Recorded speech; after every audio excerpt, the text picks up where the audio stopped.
Assalamualaikum warahmatullahi wabarakatuh. Perkenalkan, nama saya Fitri Ramdhani, biasa dipanggil Dani. Di sini saya akan membuat video pembahasan tentang UTS saya, yang dimana UTS saya ini merupakan mata kuliah dari konsep dasar matematika. Tanpa berlama-lama, mari kita langsung ke video penjelasannya. Check it out! Langsung saja ke soal yang pertama, yaitu membuat kalimat pernyataan dan yang bukan pernyataan. Dapat kita lihat di sini, 4 ditambah 1 sama dengan 5 adalah bagian dari kalimat pernyataan. Selanjutnya adalah, aku suka makan nasi, merupakan bagian dari kalimat pernyataan juga. Berikutnya ada, tolong tutup jendela. Tolong tutup jendela ini bukan bagian dari kalimat pernyataan. Selanjutnya ada, apakah kamu sudah tidur? Apakah kamu sudah tidur ini bukan bagian dari kalimat pernyataan. Jadi, dua contoh ini adalah kalimat pernyataan dan yang di bawahnya itu bukan kalimat pernyataan. Langsung saja pada bagian P, kolom kedua itu benar, kolom ketiga itu benar, dan kolom ketujuh itu salah. Pada kolom Q, di sini itu isinya adalah benar dan juga benar. Pada R di sini adalah benar dan di sini adalah salah. Pada lingkaran Q di kolom pertama itu adalah salah, kolom kedua itu salah, kolom ketiga itu benar, kolom keempat itu benar, kolom kelima itu salah, kolom keenam itu salah, dan kolom ketujuh serta kolom kedelapan itu benar. Untuk isian dari kolom P jika maka Q adalah di kolom pertama itu benar, kolom kedua itu benar, kolom ketiga itu salah, kolom keempat itu salah, kolom kelima hingga kolom kedelapan benar. Selanjutnya untuk kolom R jika maka lingkaran Q. Pada kolom pertama itu salah, kolom kedua itu benar, kolom ketiga benar, kolom keempat juga benar, kolom kelima salah, dan kolom keenam hingga kolom kedelapan itu benar. Selanjutnya untuk kolom P jika maka Q atau R jika maka lingkaran Q. Kolom pertama itu salah, kolom kedua itu benar, kolom ketiga, 4, dan 5 itu salah, dan kolom ke-6, 7, hingga 8 itu benar. Selanjutnya untuk lingkaran R. Lingkaran R ini kolom pertama itu salah, kolom kedua itu benar, kolom ketiga itu benar, kolom keempat itu salah, kolom kelima itu benar, kolom keenam itu salah, kolom ke-7 itu benar, dan kolom yang terakhir itu salah. Selanjutnya pada kolom P jika maka lingkaran R. Kolom pertama itu salah, kolom kedua itu benar, kolom ketiga itu salah. Oke, kita langsung saja pada penarikan kesimpulan.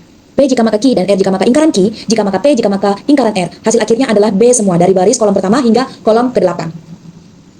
Kesimpulannya yaitu tadi adalah dari baris pertama hingga kolom ke-8, tabel kebenarannya itu bernilai benar.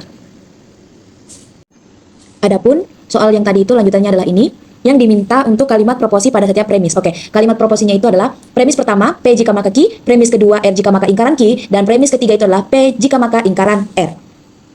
Oke, lanjut di soal nomor 3, yang dimana kita disuruh membuktikan bahwa kedua pernyataan melalui tabel kebenaran adalah ekuivalen. Dengan lingkaran P jika maka dan hanya jika Q ekuivalen dengan P dan lingkaran Q atau Q dan lingkaran P. Ya, di sini saya dapat katakan bahwa pernyataan ini dapat dikatakan ekuivalen karena saya telah mencakarnya, saya telah mencoba membuat sesuatu dan hasil akhirnya itu benar. Hasil akhirnya adalah pada lingkaran P jika maka dan hanya jika Q, hasil tabel dari kebenarannya itu adalah SBBS, dan gabungan dari P dan lingkaran Q atau Q dan lingkaran P, hasil akhirnya juga bernilai SBBS. Maka dapat saya katakan bahwa dua pernyataan ini merupakan ekuivalen. Oke, selanjutnya pada nomor 4, diketahui himpunan A sama dengan 2, 3, 4, 5, dan himpunan B adalah 2, 3, 5, 7, 11, dan 13. Kita disuruh tentukan himpunannya dan jumlah anggota berikut. A yang merupakan dari irisan B, titik-titik. Terus berikutnya lagi bagian B-nya, A yang merupakan gabungan B, titik-titik. Serta yang bagian C-nya itu A, selisih dari B, titik-titik. Nah, kita disuruh tentukan apa saja hasil-hasil dari irisan, gabungan, serta selisih yang ada pada soal A, B, C. Oke, di sini kita telah membuat uraian jawaban dari soal yang diminta. Yang pertama itu adalah bagian A. A beririsan dengan B. Oke, di sini kita mengambil anggota yang sama dari himpunan A dan B. Jadi, A irisan B itu adalah 2, 3, dan 5. Selanjutnya, kita lihat bagian B. A gabungan dengan B. Kita menggabungkan semua himpunan A dan B tanpa menggandakan angka yang telah ada. Jadi, A gabungan B itu adalah 2, 3, 4, 5, 7, 11, dan 13. Selanjutnya, bagian C dan paling terakhir adalah A selisih dengan B. Angka yang ada pada himpunan A yang tidak ada pada himpunan B. Jadi kita mengambil angka yang ada pada himpunan A namun tidak ada pada himpunan B. Yakni A selisih B itu adalah 4. Dengan jumlah berapa anggota? Dengan jumlah hanya satu anggota saja. Karena 4 ini hanya satu, jadi maka dikatakan hanya satu anggota saja. Oke, selanjutnya kita beralih ke nomor 5. Diketahui himpunan A itu ada AKUR. Kita disuruh menentukan dan menuliskan kembali semua bagian dari himpunan A. Oke, langsung saja diuraikan. Ada ini. Ya, dapat dilihat sendiri. Ada A, K, U, R, AK, AU, AR, KU, KR, UR, AKU, AKR, KUR, AUR, dan yang terakhir adalah AKUR. Oke, untuk nomor 5 sudah selesai. Oke, langsung kita ke nomor 6. Menghitung berapa banyak siswa yang tidak mengikuti lomba matematika dan IPA.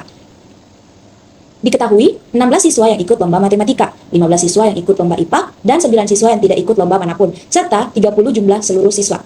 Jadi, 16 ditambah 15 dikurang 9 sama dengan 22 siswa. 30 orang siswa dikurangi 22 orang siswa, totalnya adalah 8 orang siswa yang tidak ikut kedua lomba, yakni lomba matematika maupun lomba IPA.